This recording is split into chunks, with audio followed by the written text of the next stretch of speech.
851. Go ahead and disregard the checks. We got him at San Jacinto Pacific out there. 11-year-old Ricky Stetson went for an evening run on a jogging trail in Portland, Maine. Witnesses recalled seeing the boy and a young man right behind him on a bicycle. It's me and you. The next day, Ricky Stetson's body was discovered in a nearby ravine. He had been murdered.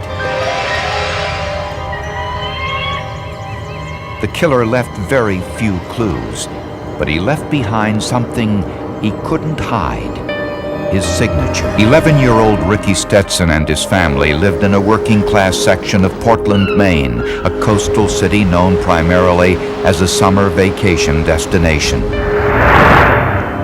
Around 8 p.m. on August 23, 1983, Ricky went for a short run along a biking and jogging path called Black Cove. He never returned home. His body was discovered the next day in a grassy area just off the jogging path. There was evidence, both externally and internally, as I recall, of asphyxiation, that is, of choking around the neck. And it appeared to the medical examiner as though he was choked manually and probably by a ligature. He had also been stabbed. The autopsy revealed that the boy had not been sexually assaulted, but there were bite wounds on various parts of his body. And the bite marks had been gouged with a knife. None of the forensic dentists had seen a case before in which there had been a bite mark with slashing and cutting through it as if to hide the bite mark. And so that's what the law calls a signature crime. That is, it is done in a way that is very unique, that is very unusual, that the culprit, the perpetrator, is leaving, as it were, his signature on the crime. To Portland police, Ricky Stetson's murder appeared similar to a series of knifings that occurred 2 years earlier in the Oakdale section of the city. Michael Witham was just 9 years old when he had an encounter with the so-called Oakdale slasher.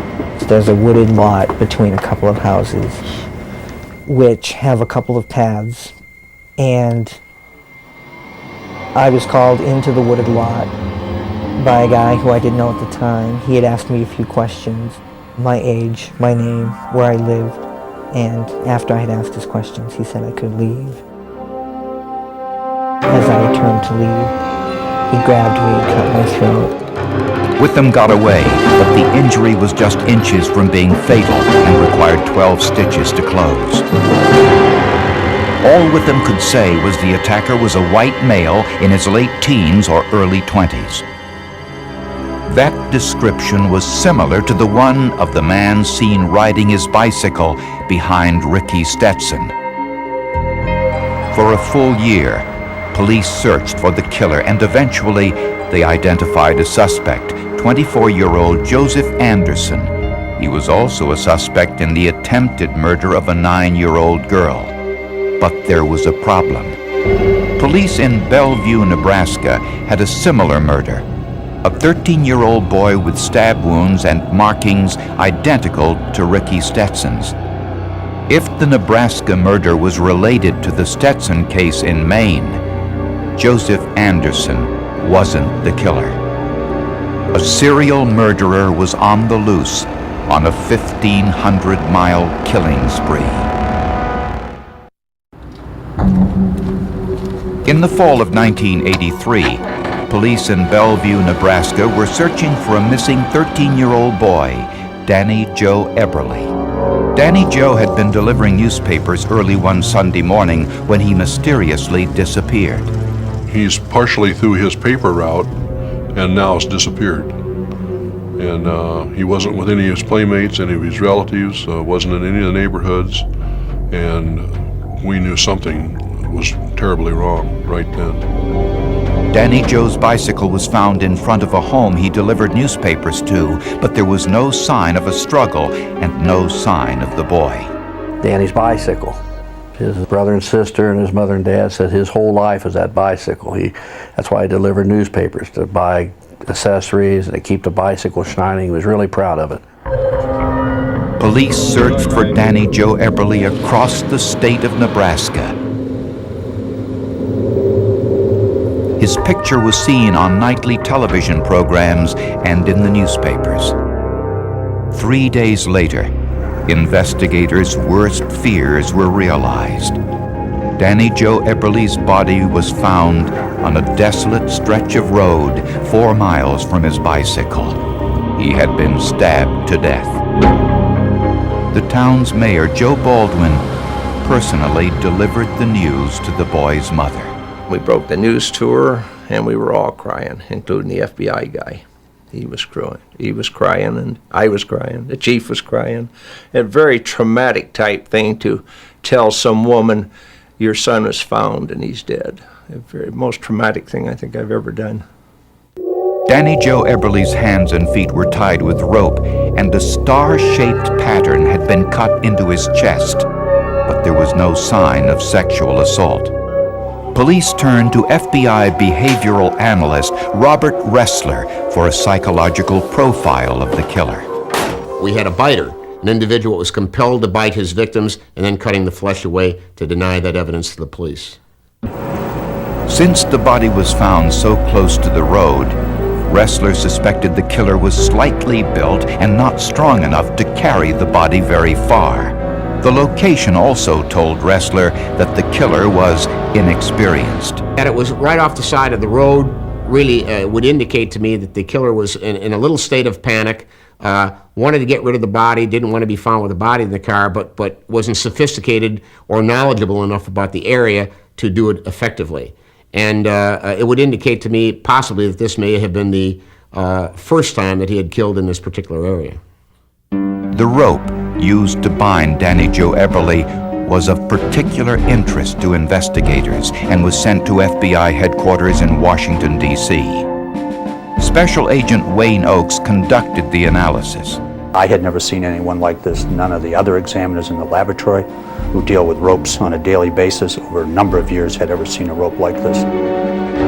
The outside of the rope was common white nylon, but the inner core was extremely unusual. There were 24 different types of fibers and 106 different colored yarns. There were polyesters, nylons, rayons, acrylics, polyethylenes, wools, and cottons, which is what made the rope unique. Oakes took the rope to the National Cordage Institute, a trade association of all rope manufacturers in the United States. Their technical experts had never seen a rope like this either. Back in Bellevue, Nebraska, police were desperate to find the killer of Danny Joe Eberly, and parents were warned to keep a close eye on their children. People are reluctant to let their children out to go sledding or skating or any of the normal activities. Children are watched over at shopping centers. The parents are keeping a very tight rein on their children for their safety. Despite the precautions, the unthinkable happened again. Another young boy, 12-year-old Christopher Walden, was abducted as he walked to school. It was about 8 blocks from his house, again in Bellevue, and he was at a 4-way stop when a young man came up and forced him into the car and drove off with him. In the sub-zero temperatures, police searched for Christopher Walden. 3 days later, a group of pheasant hunters stumbled upon a snow-covered figure. Christopher Walden's frozen body was found in the same area as Danny Joe Eberly's. Like Danny Joe, Walden had been stabbed to death, and he had the same star-shaped pattern etched on his body.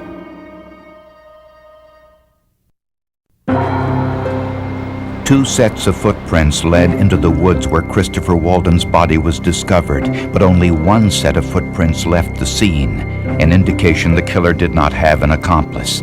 The star-shaped pattern told investigators that this was the same individual who killed Danny Joe Eberly 3 months earlier. Witnesses saw Christopher Walden with a young white male in his early 20s on the walkway near the school. From those descriptions, police created a composite drawing, which was distributed to newspapers and local television stations. Robert Ressler refined his profile of the killer with information gathered from the second murder. I felt that the individual, because of this need to be close to young males and having an attraction for them, that he would be involved in some sort of activities with youth. Soccer coach, baseball coach, Boy Scouts.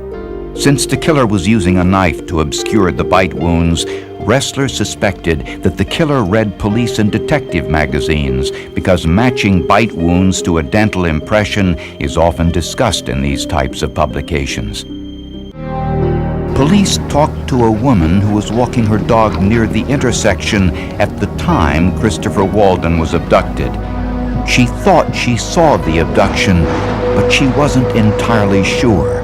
So police asked her to undergo hypnosis.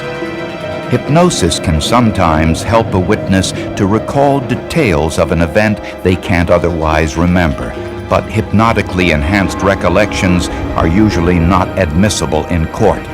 She underwent hypnosis, and something came out in the session, and it was just driving her crazy, and it all came back to her. And that's when she realized that she had seen Christopher Walden being kidnapped. She said that Christopher Walden was with a man who was approximately the same height.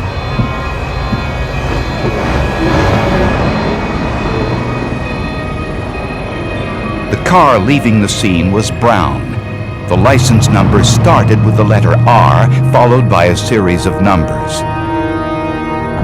Sheriff Patrick Thomas issued a challenge to the killer during a news conference. And I think that the individual who's responsible for these acts is very sick, spineless, a coward, and I would urge him to call a minister or a priest or me.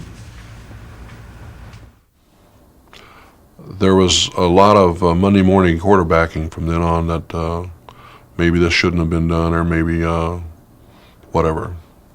But I felt that that I would see what he's made of, because I knew that he was watching the press, he was watching TV, he was monitoring us as much as they do. That's part of their profile, that's part of their MO. And I figured that maybe he would make a mistake. And it worked. A local woman, Barbara Weaver, told friends that she had been praying for the capture of the serial murderer, and she did something else.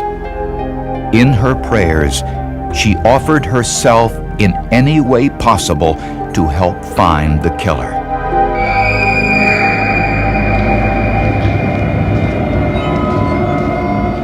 Barbara Weaver worked in a daycare center, and she usually arrived at work early to get her classroom ready. When she looked outside, she noticed a strange car in the parking lot. The driver was wearing a ski cap and looked similar to the composite drawings of the killer she saw on television.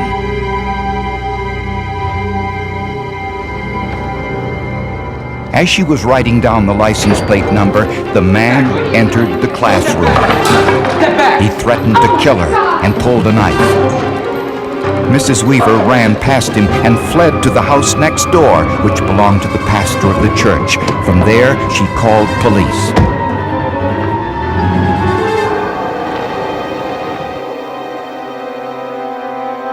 She writes down his license tag. That's the first thing she did. Sharp woman. But the fact of it is, she got to say, when she saw the car, she said, that looks like the car of this killer. Remember, this is all that's on everyone's mind. This is the biggest case they've ever had in Nebraska. Police tracked the license plate number to a 19-year-old enlisted man stationed at Offutt Air Force Base. His name was John Joubert.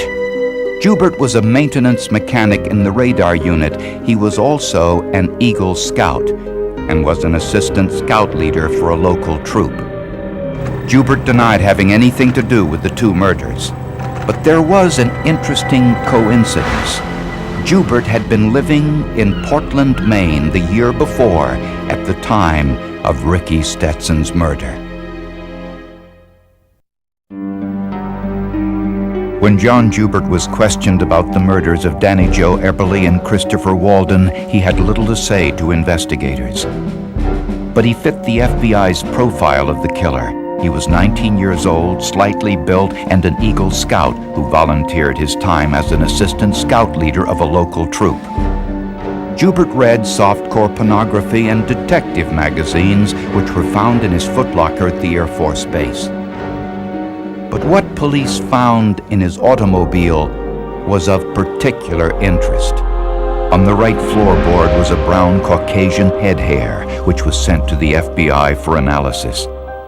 A microscopic examination of the question hairs found from the vacuum sweepings in the vehicle with the known standards from the victim, they were the same microscopically. And I indicated in my report that the hairs in the vehicle were consistent head hairs from the victim, Danny Joe Eberly. Police also found a knife and a roll of tape. And in Joubert's automobile was a piece of rope. At first it appeared to be common nylon rope, similar to the type sold in thousands of retail outlets throughout the United States. But inside the rope was a surprise.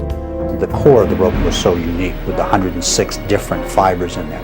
Every single one of those fibers was mounted on a glass microscope, and the generic class of fiber was identified to make sure that they were the same color, composition, diameter, cross-sectional shape, and to make sure that the acetates matched the acetates and the polyethylenes matched the polyethylenes. I found that they were identical in all respects. Microscopically, instrumentally, chemical tests, there were no differences between the two ropes. Joubert had no idea the rope was so rare. He said he had been given the rope years earlier in the Boy Scouts. When confronted with the evidence, Joubert confessed. He said, "Let me tell you about the second boy first, because it's fresher in my mind." And we started questioning him, and he told us and provided us with facts concerning the killings and the abduction of both boys that would only be known to the individual that had committed the crimes. Joubert also admitted that he was the Oakdale slasher, and his attacks on people like Michael Witham were practice for his subsequent killing spree. He also revealed that after killing Danny Joe Eberly, he walked into a McDonald's restaurant, washed the blood from his hands in the men's room, and ordered some breakfast. After the Christopher Walden murder, Joubert said he attended a Boy Scout meeting where he was an assistant troop leader. At that meeting, the troop discussed the abductions. Yeah, well, guys, you know, as long as you look out for each other, you have nothing to worry about. Okay? After 116 days and one of the most intensive manhunts in Nebraska history, police finally had their killer, and Portland, Maine had theirs as well. In Maine, Joubert was sentenced to life in prison for the murder of Ricky Stetson. In Nebraska, for the murders of Danny Joe Eberly and Christopher Walden, Joubert was convicted and sentenced to death. I specifically asked him if he disliked the boys, and his statement was, "How could I dislike him? I didn't even know him." No one knows what drove John Joubert to kill.